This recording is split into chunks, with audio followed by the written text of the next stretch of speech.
Bonsoir à toutes, bonsoir à tous. La Cour africaine des droits de l'homme et des peuples a donc statué à nouveau sur le dossier opposant Sébastien Germain Adjavon à l'État béninois. Le 29 mars dernier, elle avait déjà statué sur le fond et a renvoyé à une autre audience ce que doit être comme dédommagement qu'on doit payer, j'allais dire, à Sébastien Germain Adjavon pour récupérer tout le tort, réparer tout le tort qu'on lui a causé. Elle s'est prononcée aujourd'hui et parle de 36 milliards à payer au président du patronat du Bénin, et ceci dans les 6 mois à venir. Gabin Azoman, une cour qui est restée logique dans ce qu'elle a commencé par dire depuis le début. Oui, c'est une suite logique de ce que la Cour avait commencé par dire, parce que déjà, elle avait demandé à l'État béninois de renoncer à la condamnation de Sébastien Germain Adjavon à 20 ans de prison, comme l'avait dit la criette. Et donc aujourd'hui, la Cour qui a eu à dire cela n'a pas été écoutée par l'État béninois, puisque l'État n'a pas réagi par rapport à cette décision rendue précédemment par la Cour africaine des droits de l'homme. Et donc finalement, la Cour est allée plus loin en décidant donc d'infliger une amende à l'État béninois, amende à qui sera payée donc à Sébastien Adjavon. Bon, je pense que c'est quand même une somme colossale, parce que l'État béninois aurait quand même pu prendre des dispositions et donc accéder à la requête de la Cour pour ne pas subir donc cette sanction qui est désormais sur le tapis. Mais la question qui se pose désormais, c'est de savoir qu'est-ce que l'État béninois fera donc de cette décision qui est rendue maintenant par la Cour africaine des droits de l'homme et des peuples. Est-ce que l'État va verser effectivement donc cette amende à Sébastien Germain Adjavon, qui, il faut le dire, a été donc a connu beaucoup de dommages donc par rapport à la décision rendue par la criette, qui d'ailleurs Sébastien Adjavon, qui n'a pas été en son temps donc représenté, qui n'a pas eu la parole justement au cours de cette audience au cours de laquelle on l'a condamné. Donc je pense qu'il y a assez de dommages qui effectivement donc sont causés à Sébastien Adjavon, et donc c'est tablant sur tout ça que la Cour certainement a pris sa décision, et donc demandant à l'État béninois de dédommager l'homme à hauteur de 36 milliards de francs CFA. Je pense que c'est une décision assez grave, et maintenant on se demande ce que fera l'État béninois après donc cette décision qui a été rendue par cette Cour internationale. On va supputer là-dessus. Virgile Aroncet, la Cour a donc semblé évoluer dans ce dossier, pour ne pas dire vider le dossier, puisque ce qui restait, c'était l'arrêt sur les réparations. Est-ce qu'aujourd'hui, on peut estimer que Sébastien Germain Adjavon pourrait pousser un ouf de soulagement, d'être enfin, en quelque sorte, au bout de ce procès-là? Je crois que c'est relatif. C'est relatif parce que n'oubliez pas que, disons, les dommages réclamés par Sébastien Adjavon et ses avocats, c'était dans l'ordre de 500 milliards de francs CFA. 556 milliards. Voilà, plus de 500 milliards de francs CFA. Et donc aujourd'hui, l'État béninois devra lui payer 36 milliards, 300 et quelques millions. Bon, ajouter maintenant ce qu'on doit payer à ces ces trois enfants, pardon, chacun 15 millions de francs CFA. 10 millions pour les 10 enfants, millions pour les enfants et puis 15 millions pour son épouse. Donc, c'est bien loin, on va dire, encore des 55, pardon, 500, plus de 500 milliards de francs CFA. Et quand vous connaissez, n'est-ce pas, la surface financière de Sébastien Adjavon, ce qu'il brassait et ce qu'il pouvait garder pour lui-même comme intérêt, eh bien, on peut se dire que c'est très peu. La réparation, elle est juste morale parce que, oui, encore une fois, il se serait lavé auprès de l'opinion nationale et internationale. Il aurait montré encore une fois qu'il est accablé par un régime. Mais réparation financière, pour moi, c'est discutable. Parce que, un seul exemple, quelqu'un qui a la surface de payer, et ça n'a pas été démenti à ce jour, plus de 30 milliards de francs CFA par an à l'État comme impôt. Donc, imaginez combien il gagne pour lui-même dans ses caisses, combien il a pour lui-même. Et, eh bien, cette affaire l'a ruiné au point où la Cour est revenue là-dessus, ses comptes ont été bloqués, il a des saisines par ceci, il a subi telle ou telle préjudice au point où ces affaires restent, on va dire, négligeables au Bénin désormais. Donc, 36 milliards de francs CFA, pour moi, c'est une réparation juste morale. Il ne devrait pas s'en réjouir, outre mesure, j'en suis certain, parce que cela prouve que la réparation elle-même ne sera jamais faite. Il ne pourra pas avoir une réparation financière parce que quand bien même, oui, on peut dire, attendre l'État que... ça m'étonnerait que le gouvernement se mette rapidement à exécuter ainsi cette sentence-là, comme le recommande la Cour. Mais si c'était exécuté et que les mains étaient levées, les comptes étaient désormais réutilisables par Sébastien Adjavon, que tout rentrait dans l'ordre, mais ce qu'il a perdu, ça ne se rattrapera pas. Ça ne se rattrapera pas et les dommages ne sont pas vraiment réparés de cette manière. Donc pour moi, SC s'en contentera certainement au plan moral, oui, mais financièrement, jamais cela ne sera réparé. Est-ce que c'est un problème financier finalement, Gabin Azoma?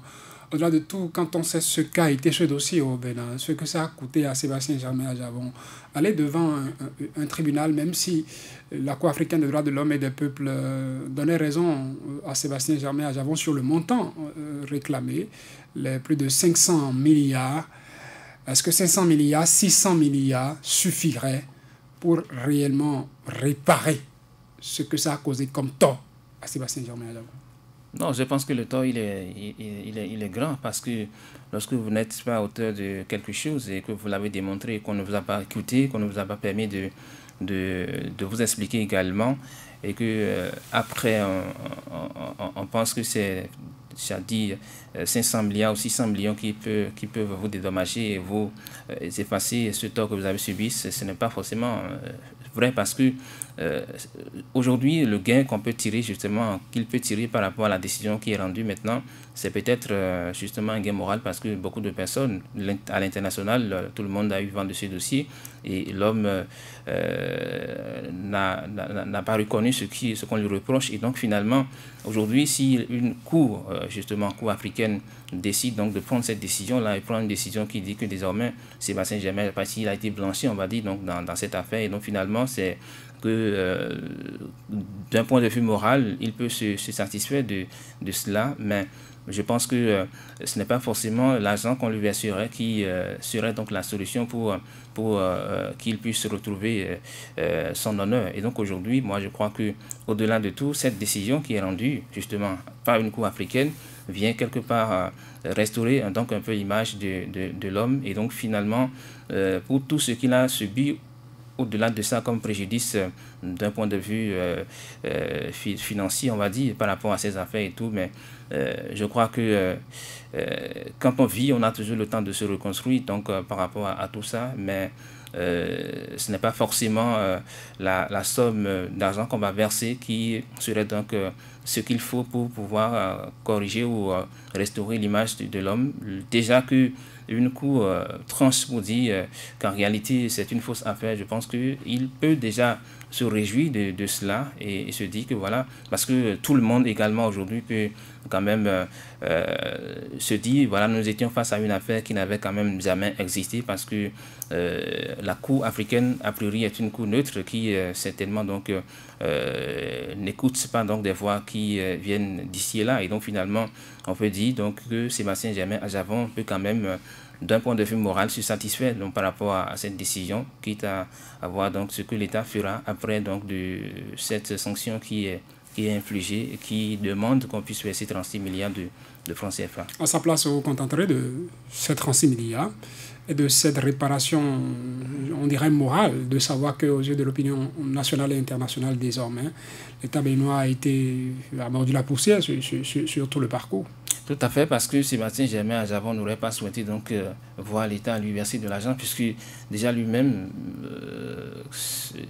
si c'est d'un point de vue financier, il avait dit, il a une surface financière qui ne dit pas son nom, et donc ce n'est pas forcément donc l'argent qui doit pouvoir l'intéresser, mais je crois que le plus important pour l'homme aujourd'hui, c'est que son image puisse être restaurée, qu'on puisse effectivement dire à l'opinion publique qu'en réalité, l'affaire qui a été agitée et dont son nom a été cité, cette affaire n'avait jamais existé parce que finalement, on peut comprendre que nous sommes là face à un montage et donc quand toutes les personnes qui ont eu vent de cette affaire savent désormais que la Cour africaine des droits de l'homme et des peuples prend sa décision pour dire que Sébastien Germain Aljavon est blanchi, même si l'État béninois n'est pas encore en train de prendre en considération tout ce que la Cour africaine rend comme décision, mais de toutes les manières, Sébastien Germain Aljavon, pour moi, peut quand même se satisfaire d'un point de vue moral. Et donc, pour moi,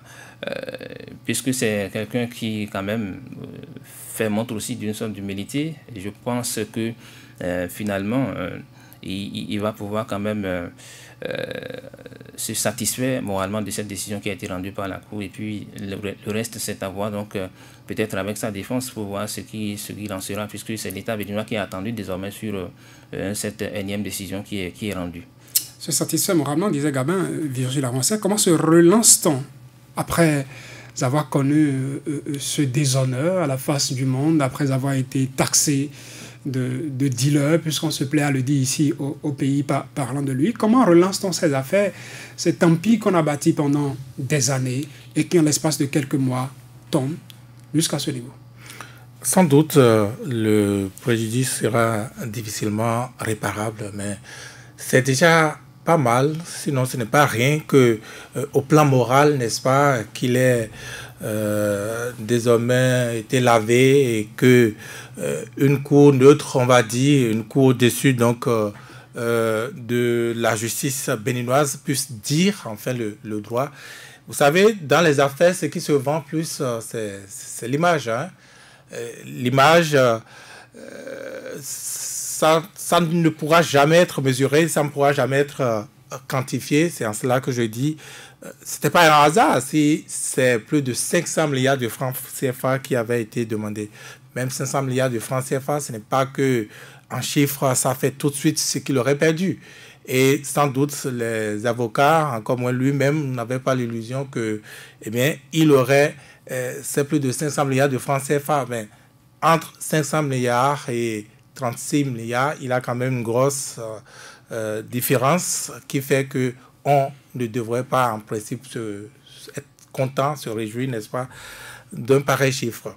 Comment se relancer? Sans doute, Sébastien Germain Aljavon n'est pas au bout de ses peines parce que vous n'êtes pas sans savoir que l'État béninois n'avait pas tempéré, n'avait pas en tout cas, pour ce qu'on sait, réservé de suites normales donc à la requête de cette cour qui demandait que le point de l'exécution de ce qui avait été décidé pour le premier procès, que ce point lui soit fait. Ce point, à ma connaissance, n'aura jamais été fait, mais on en est à cette étape.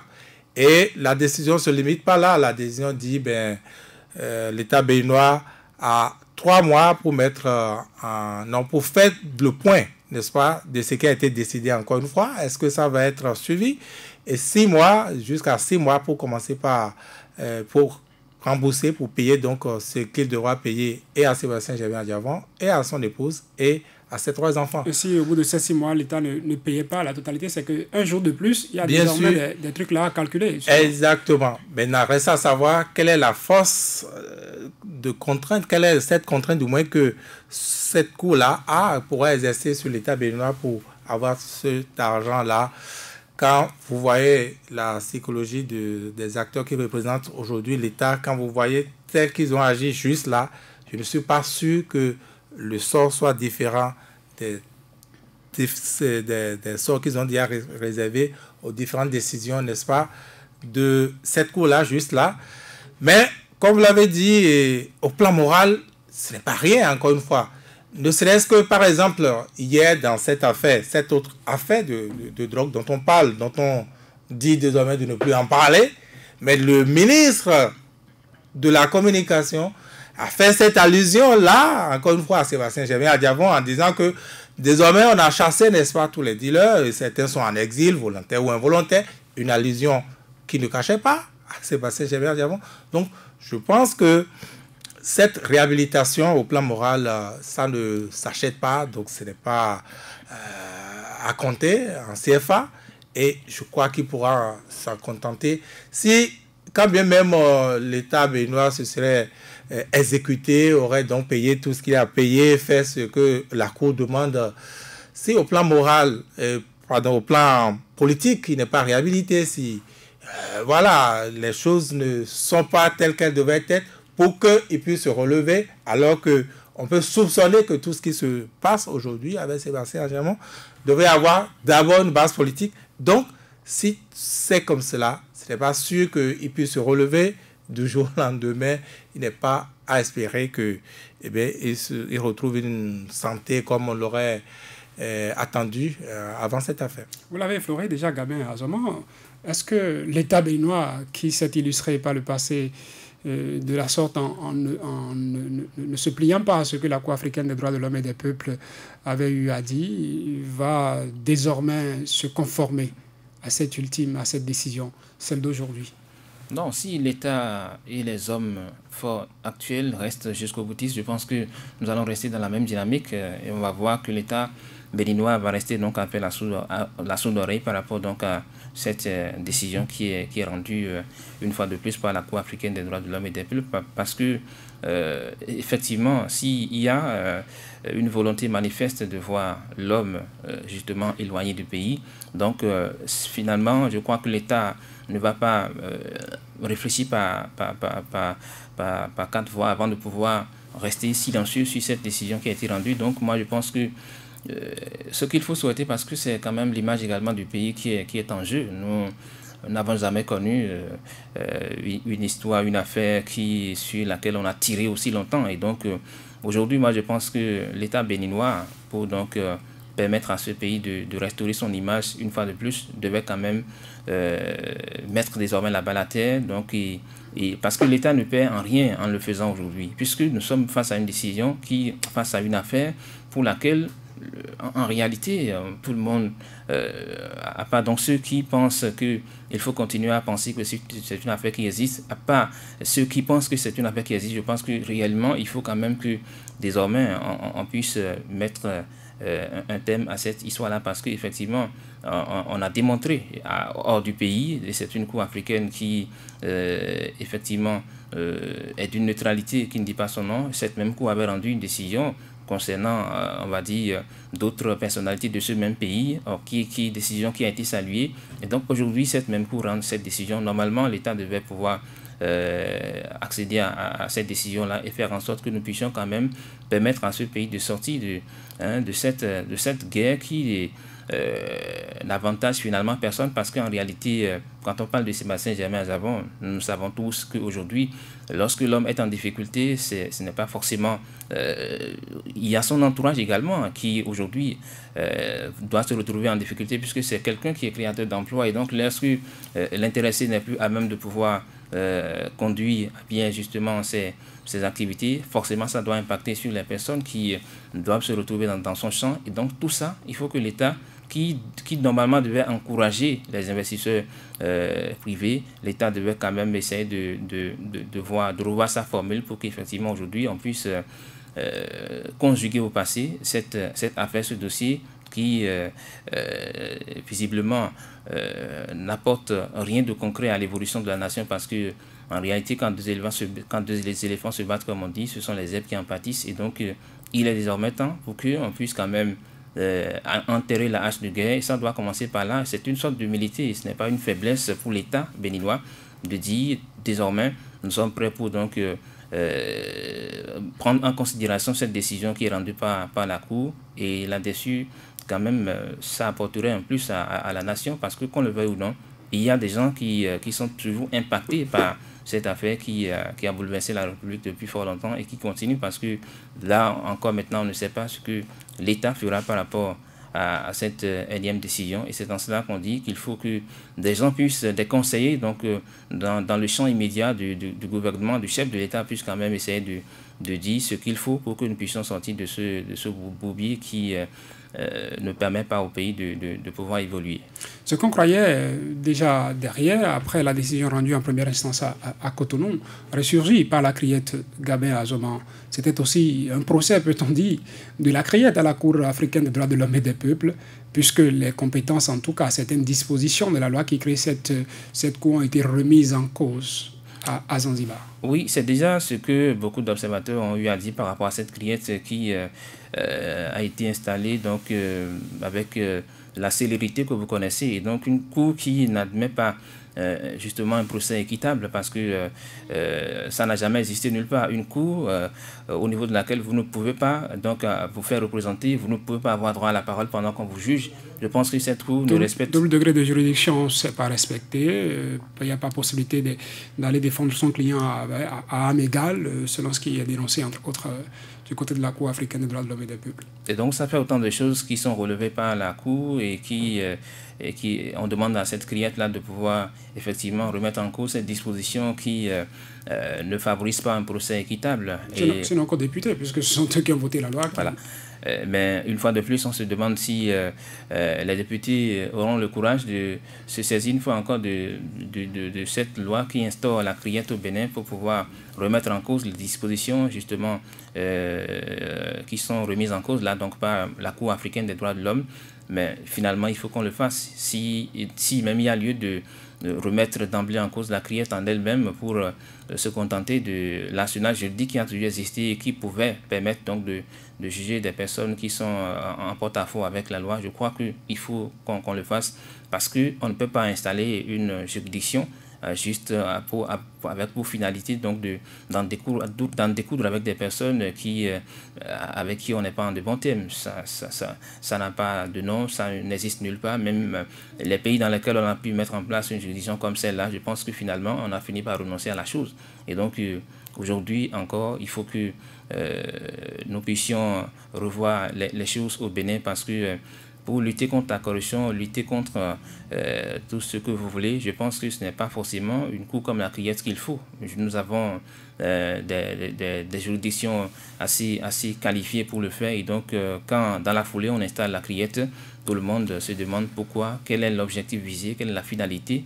Mais aujourd'hui, c'est vu, même à l'international, que ce n'est pas une cour qui répond justement aux questions de droits de l'homme, parce que juger quelqu'un alors que la personne n'aura pas la possibilité de s'exprimer, je pense que ce n'est pas normal. Et donc, une fois de plus, on attend de voir quelle serait la réaction effectivement des autorités au plus haut niveau par rapport à ce qui est indexé, donc par rapport à cette criette-là, les dispositions qui sont effectivement remises en cause, qu'est-ce qui va se passer? On attend une fois de plus de constater.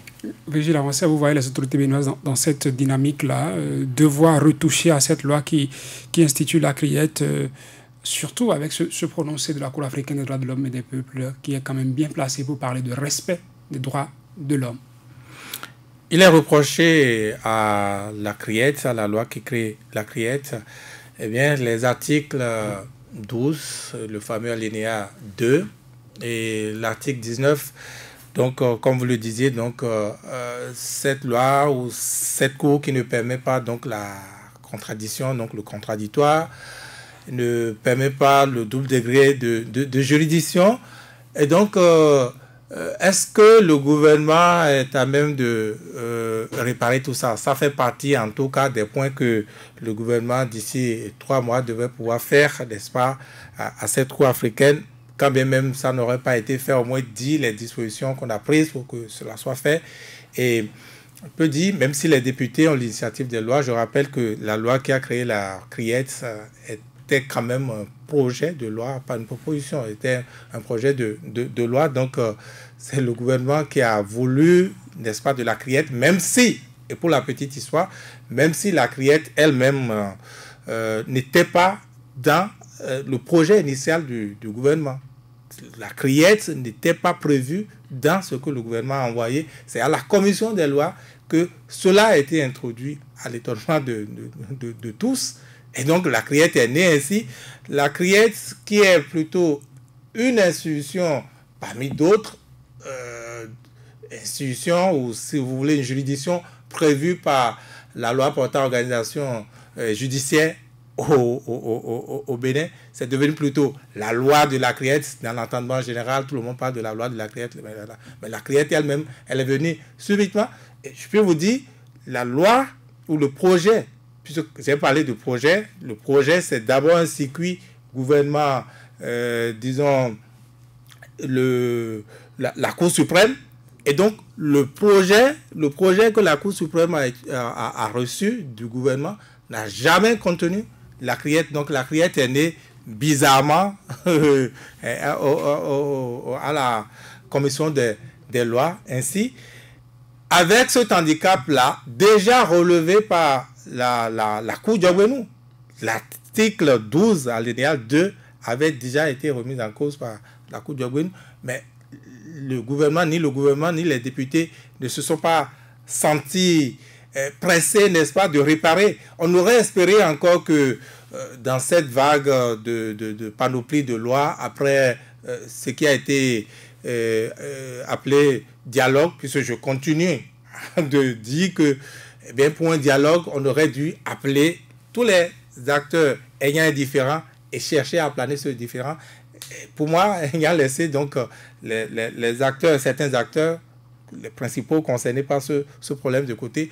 On peut dire que ce n'était pas un dialogue, mais on l'a fait ainsi et il s'en est suivi un certain nombre de lois qu'on a voulu politiques pour pouvoir pacifier le pays. Moi, je pense que c'était une erreur de n'avoir pas pris en compte l'aspect criette. L'aspect criette, pas pour supprimer la criette, mais au moins pour corriger ce qui était relevé par la Cour constitutionnelle à l'époque, parce que ça pose quand même un problème qu'on ait relevé cet article-là comme n'étant pas conforme à notre Constitution, mais que la criette ait continué à fonctionner et à juger et jeter des personnes en prison. Je pense que ça crée quand même un précédent. Je ne suis pas juriste, mais ça crée un précédent. Si vous me jugez sur la base, n'est-ce pas, d'une loi qui pose problème, je ne sais pas, je peux tenter une action également en relevant que la Cour avait déjà dit que cette histoire-là n'est pas contraire et que ma défense n'a pas été assumée comme cela se doit, etc. etc.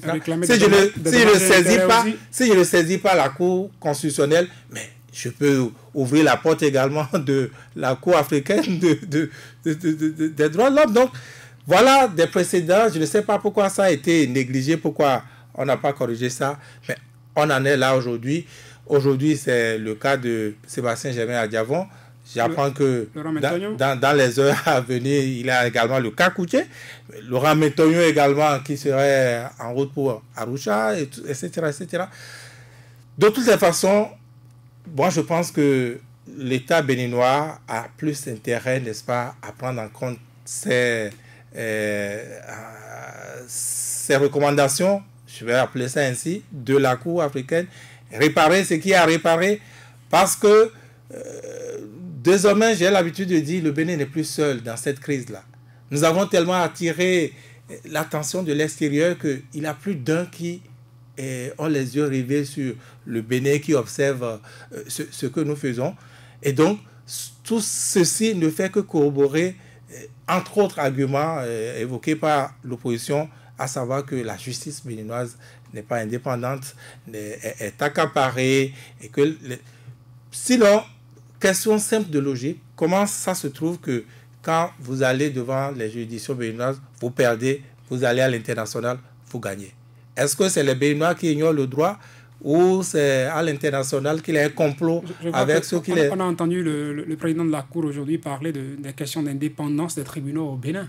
Dans ce qui a été dit à Zanzibar. Bien sûr. On a entendu parler des questions d'indépendance des tribunaux du Bénin. Bien sûr. Et si c'est une cour sérieuse qui l'affirme, ainsi les autres, les investisseurs et tous ceux qui peuvent avoir de partenariats de je ne sais quelle nature avec le Bénin ne peuvent que se fier, n'est-ce pas, à ces genres de déclarations, à ces genres d'appréciation.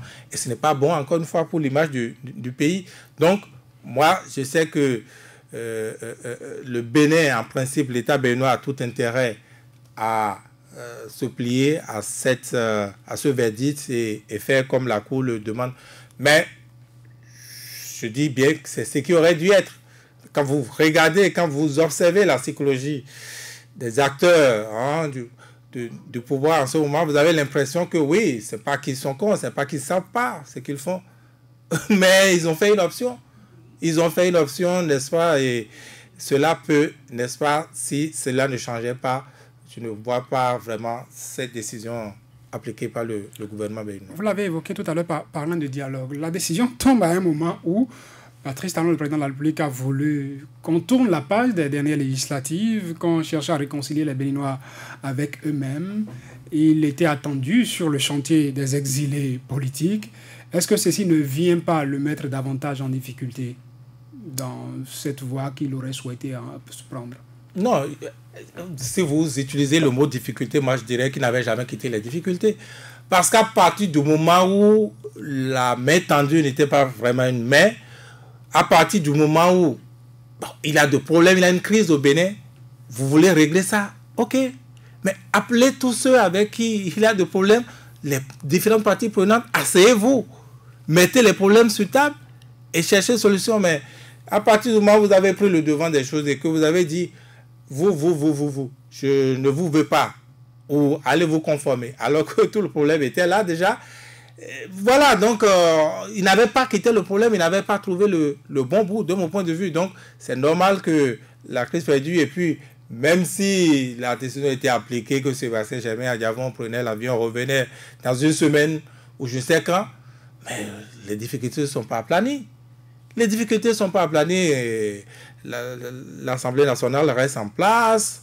Au contraire, on y a rajouté avec la révision de la Constitution, avec cette Constitution. Et donc, d'aucuns vous diront que même si hier, les Béninois étaient accrochés à leur Constitution, aujourd'hui, la révision devient inévitable. Donc, voilà, on n'est pas sorti des problèmes de mon point de vue. Et ce n'est pas allumer le feu ou prendre parti que de dire ça. C'est juste les faits.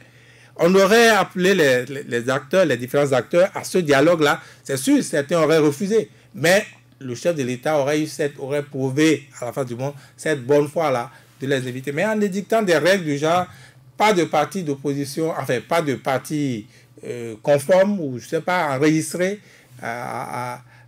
Voilà, en édictant ces genres de règles, eh bien, c'est comme j'étais en train de dire, vous avez de l'avance, vous confortez votre avance, vous savez ce que vous faites. Donc, on en est là aujourd'hui. Je ne sais pas, on va peut-être s'en sortir. Gabriel Azoman, que pensez-vous de cette décision qui tombe, je l'évoquais avec Virgile, par ces temps de dialogue, par ces temps de, oui, il faut que ceux qui sont à l'extérieur reviennent, ce que demandent de plus en plus les Béninois. Être condamné par la Cour africaine des droits de l'homme dans ces conditions, ça fait évoluer vers ce dialogue, en tout cas vers cette réunification souhaitée où ça divise davantage, selon vous? Non, je pense que ça vient, de mon point de vue, plomber les efforts voilés qui se faisaient donc pour pouvoir faire parler tout le monde dans la République. Encore que déjà, quand on parlait du dialogue politique, vous savez qu'il y a eu quand même une forme d'exclusion qui ne dit pas son nom parce que toutes les personnes n'avaient pas été associées, les personnes qui étaient surtout fâchées donc, de la situation qui prévalait dans la République. Même si ce sont des dossiers séparés. Hein. Oui, donc je crois que si on avait pu associer tout le monde, on aurait certainement évoqué certains débats, un débat certainement lié à cette affaire de Sébastien Germain Adjavon, par exemple, où on allait certainement demander à l'État béninois donc d'écouter désormais la Cour africaine des droits de l'homme et des peuples. On aurait pu le dire depuis et empêcher même la Cour de rendre cette décision qui a été rendue désormais. Est-ce que vous pensez que la Cour qui s'est déjà lancée, qui était déjà à cette allure, qui a dit je reviens sur les réparations, va abandonner le dossier parce qu'au Bénin, il y aurait eu des prises de contact avec Sébastien Adjavon? C'était juste une manière de parler parce que certainement, lorsque la situation à l'interne évolue et que ça parvient à des oreilles, je crois que ça peut avoir quand même quelque part d'influence. C'est une manière de parler.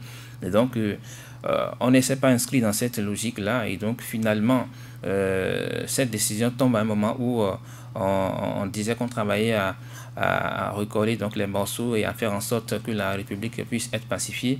Mais là, je constate simplement qu'il y a encore fort à faire donc, pour que, bien sûr, la République puisse renouer avec sa quiétude d'antan parce que effectivement, nous avons en face des gens qui doivent encore commencer par réfléchir à comment faire, quel plan dérouler justement par rapport à cette décision. Mais si le plan, c'est de faire en sorte que l'on puisse rester collé au plan qu'on avait tracé par le passé, certainement que rien ne va se passer puisque nous allons toujours continuer à observer donc la même tendance, la même dynamique, donc côté régime, côté gouvernement. Mais tout ça, certainement, n'apportera rien, donc en tout cas de neuf, pour que nous puissions avoir un pays dans lequel un dialogue sincère va s'instaurer, puisque tant que des gens vont continuer à être en exil, tant que on va continuer à leur en vouloir, je pense qu'il y a forcément que nous serons dans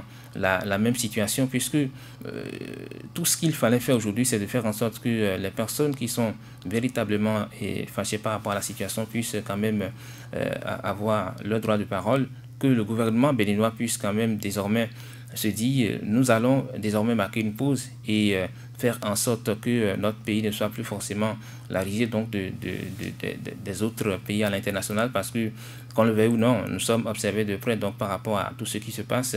Et aujourd'hui, il y a des gens qui vont vouloir, des investisseurs qui vont vouloir venir au pays, mais quand on a une affaire comme celle-là qui ne finit jamais, je crois que certainement ça doit leur dire quelque chose. Il ne faut pas vouloir effectivement s'aventurer donc sur un terrain comme le Bénin où on a une justice qui ne rassure pas par rapport à son indépendance. Et donc, observant tout ça, il faut que nos dirigeants puissent se dire un jour, nous devons nous arrêter et faire en sorte que effectivement tout ça puisse se corriger pour que effectivement les choses puissent évoluer, parce que ça ne sera quand même pas une faiblesse du côté du gouvernement que de dire nous avons suffisamment tiré sur les ficelles, mais maintenant nous prenons la décision de nous arrêter, parce que la Cour africaine des droits de l'homme et des peuples, ce n'est pas une cour béninoise, c'est une cour qui est a priori neutre de mon point de vue, et donc on ne peut pas quand même douter effectivement des décisions qui sont rendues par cette cour-là. Et donc c'est pour ça que je dis que l'État béninois ne perd rien à écouter une fois de plus cette cour-là, pour que nous puissions effectivement évoluer et sortir de cet engrenage qui ne fait qu'affecter les uns et les autres dans la République. Virgile Avancin, l'État béninois, ce qui l'encouragerait à ne pas obtempérer pour être que, bon, on sait que ce ne sont pas a priori ceux qui nous dirigent actuellement qui mettront la main à la poche pour sortir le montant à payer à Sébastien Germain à Javon. Est-ce que ce n'est pas un comportement que cela qui peut s'inscrire dans cette logique-là? Bien sûr, dans tous les cas, je crois que c'est même plus psychologique quand vous prenez encore une fois les acteurs qui nous dirigent aujourd'hui, s'ils n'ont pas cette humilité de pouvoir rebrousser chemin dans leur logique. Je devrais rappeler quelques phrases d'enfants Goyik Pedoto Nantiemé. Ce n'est pas terminé sans doute ce Goyik Pedoto. Donc, c'est pas sûr. Je ne vois pas. On va créer un temps que le contribuable va payer, même quand on sait qu'à l'Assemblée nationale, il y a une loi qui... Je ne pense même pas que le contribuable puisse payer sous Patrice Talon. Je ne pense même pas. Je ne crois même pas. J'attends d'être démenti, mais... Il va préférer faire comme Boni Yahi, qui dans l'affaire qu'il a... Ça va être quelqu'un d'autre qui payera sans doute, mais pas lui, quoi.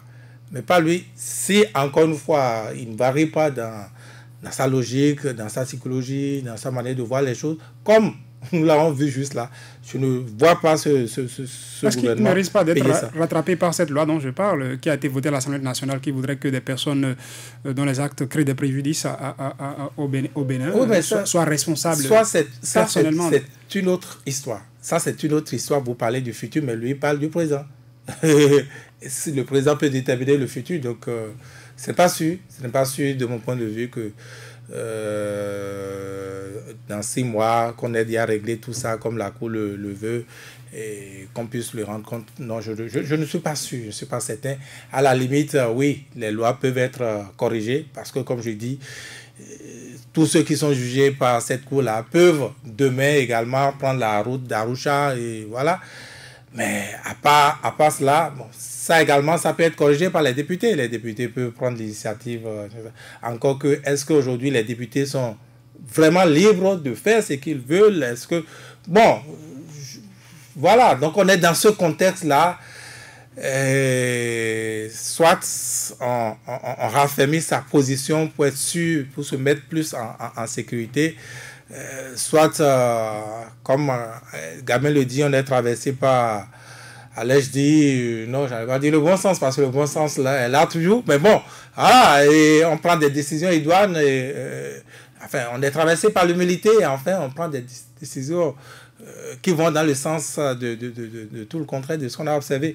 Mais pour l'instant, au vu du rapport de force, au vu des différentes lois qui se prennent, au vu de l'agenda qui s'exécute, et le rythme et tout le reste, je ne suis pas sûr qu'on aille dans ce sens-là. Et on peut alors dire que le dossier est peut-être fermé du côté de Zanzibar, mais pas encore une affaire classée. Non, c'est pas fermé. Ça réserve encore ils ont assorti ça d'un agenda, d'un chronogramme. Dans 3 mois, il faut nous rendre compte. Dans 6 mois, vous aurez déjà fini de payer. Donc, c'est pas fermé. Donc, après, on va commencer par compter. Je ne sais pas, après 6 mois, combien de millions, de milliards l'État béninois devra... La Cour envoie la BCAO, autant qu'applique la BCAO en la matière pour calculer... Je ne sais pas si c'est comme ça que ça va s'appliquer, je ne sais pas. Mais bon, c'est une affaire qui n'est pas finie de sitôt, de mon point de vue. En tout cas, cette émission, elle est finie. Nous allons suivre... Nous n'avons pas encore la décision sous la main. On n'a fait que suivre ce qui s'est passé en direct du côté de Zanzibar avec la Cour africaine des droits de l'homme et des peuples. Nous attendons donc plus de précisions avec le document. Également, nous espérons avoir des voix plus autorisées, les avocats des deux parties, de l'État béninois, et de Sébastien Germain Aljavon aussi, pour davantage vous éclairer. Mesdames, Messieurs, ce soir, ce sera tout. Merci Gabin Azoma, merci à Virgile Avancé, merci aussi à Ghislain Agbangba qui a assuré la mise en onde de cette émission. Et mesdames, Messieurs, merci à vous aussi.